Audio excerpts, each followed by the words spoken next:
আসসালামু আলাইকুম ওরহমতুল্লাহি ওবরাকাতু। এ পর্যায়ে আমরা শিখব হরকত। জবর, জের এবং পেশকে হরকত বলে। আমি নিচে লিখে রেখেছি, উপরে এই দাগের উপরের যে টানটা আছে এটাকে বলে জবর, এই দাগের নিচে যেটা আছে সেটাকে বলে জের, আর এই দাগের উপরে যেটা আছে এটাকে বলে পেশ। আরবিতে জবরকে বলে ফাতহা, জেরকে বলে কাসরা, আর পেশকে বলে জম্মা।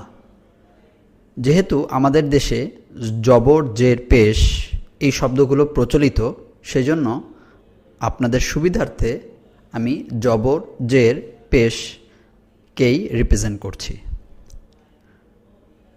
জবর, জের, পেশ এই তিনটি দেখতে ঠিকই একই রকম, তবে এটা উপরে থাকে, জবর সবসময় উপরে থাকে, জের সবসময় নিচে থাকে, কিন্তু পেশ জবরের মতনই উপরে থাকে, তবে ফা অথবা অফের মতো যে একটা গোল টান সেটা তার থাকে, কিন্তু বাকি নিচেরটা জবরের মতো।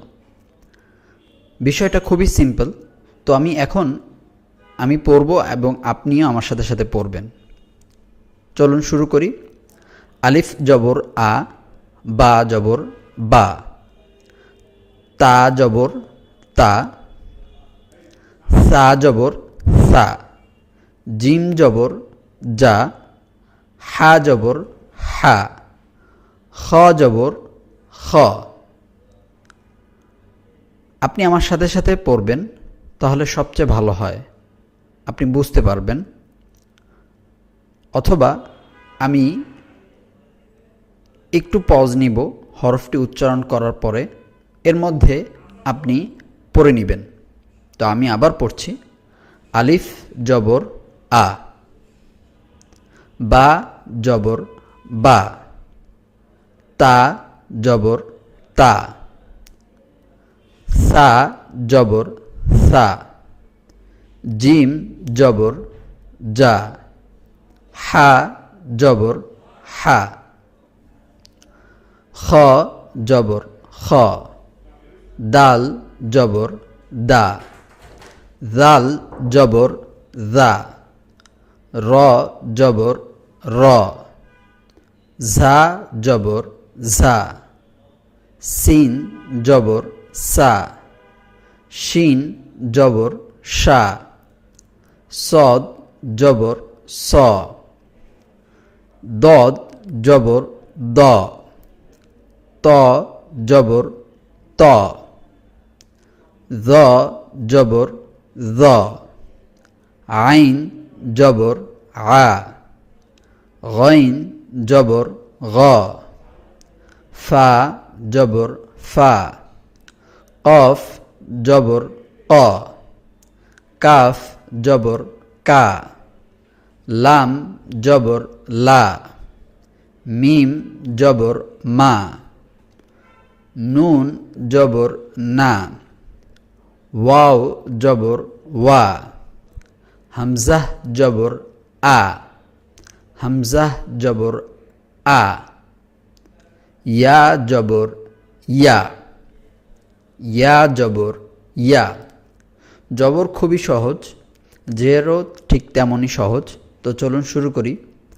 আলিফ জের ই, আলিফ জের ই, বা জের বি, তা জের তি, সা জের সি, জিম জের জি, হা জের হি, খ জের খি, দাল জের দি, জাল জের জি, র জের রি, ঝা জের ঝি, সিন জের সি, শিন জের শি, সদ জের সি, দদ জের দি, ত জের তি, য জের জি, আইন জের ই, গইন জের গি, ফা জের ফি, কফ জের কি, কাফ জের কি। কফ আর কাফ উচ্চারণ করার সময় একটু পার্থক্য হবে, এটা ধাক্কা দিয়ে পড়তে হবে এবং এটা নর্মালভাবে যেভাবে আমরা পড়ি ক সেরকমভাবে পড়তে হবে। কফ জের কি, কাফ জের কি, লাম জের লি, মিম জের মি, নুন জের নি, ওয়াও জের উই। এটা একটু ডিফারেন্ট, প্রত্যেকটা হরফ একটু অন্যরকম, প্রত্যেকটি হরফের সাথে একটা হরফের সাথে অন্য হরফের সাথে মিলে না, কিন্তু এটা টোটালি ডিফারেন্ট। প্রত্যেকটা পড়তে আমাদের একটু সহজই লাগে, সব হরফগুলো আমাদের কাছে সহজই লাগে, কিন্তু যখন জের পড়ি আমরা, জের পড়ার সময় ওয়াওয়ের সাথে যখন জের পড়ি তখন একটু টাফ মনে হয়, কিন্তু যদি আমি একটি টিপস বলে দিই তখন আপনাদের কাছে এটা সহজ হয়ে যাবে। ওয়াও জের উই, আমরা ইংলিশে যেমন আমরা বলি উই অর্থ আমরা, ঠিক তেমনি উইয়ের যে উচ্চারণটা হয় সেই উচ্চারণটাই এই ওয়াও যখন জেরের সাথে মিলিত হবে তখন করতে হবে, সেভাবে উচ্চারণ করতে হবে। ওয়াও জের উই, ওয়াও জের উই, হা জের হি, হা জের হি, হামজা জের ই, হামজা জের ই, ইয়া জের ই। জেরের সময় এই দুটি হরফই একটু ভিন্ন রকমভাবে পড়তে হয়।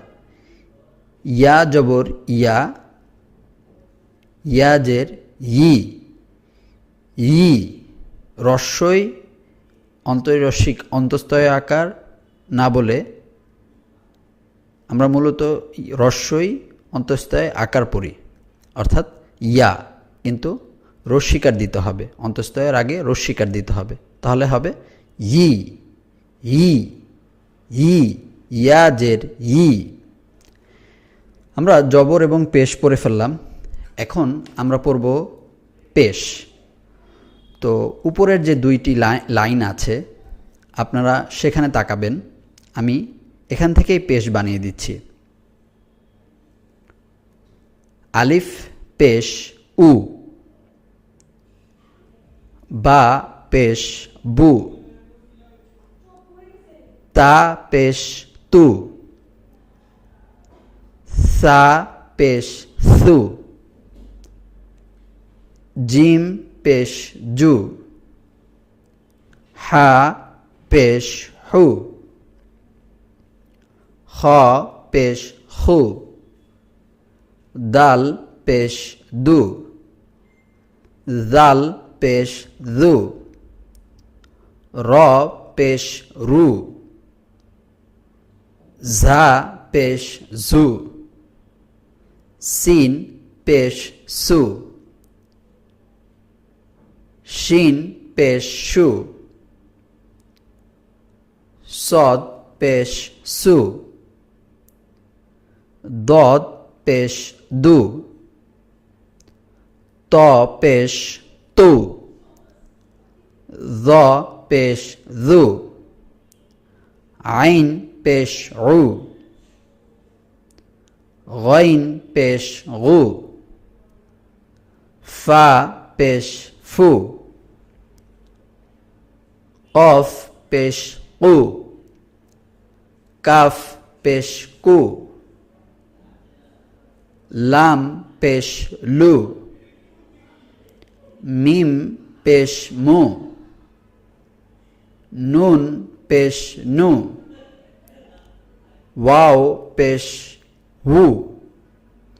এখানে যেমন ওয়াওয়ের নিচে জের হওয়ার কারণে আপনি একটু ভিন্ন রকম পড়ছেন, একটু পড়তে আপনার পড়তে কষ্টও হতে পারে, ঠিক এখানেও একটু কষ্ট করে পড়তে হবে। ওয়াও পেশ উ, ওয়াও পেশ উ, ওয়াও পেশ উ, হামজা পেশ উ, হামজা পেশ উ, ইয়া পেশ ইউ। আমরা ইংরেজিতে ইউ বলি, ইউ অর্থ তুমি বা তোমরা, ঠিক তেমনি ইয়া পেশ ইউ, ইয়া পেশ ইউ। ওয়াও পেশ উ, ওয়াও পেশ উ, ওয়াও পেশ উ, উ, উ। সাউন্ডের দিকে একটু খেয়াল করেন। ওয়াও পেশ উ, হামজা পেশ উ, উ, উ, উ। ওয়াও পেশ উ, উ, উ। এই ছিল জবর, জের এবং পেশ পড়ার নিয়ম। আসসালামু আলাইকুম রহমতুল্লাহি ওয়া বারাকাতুহু।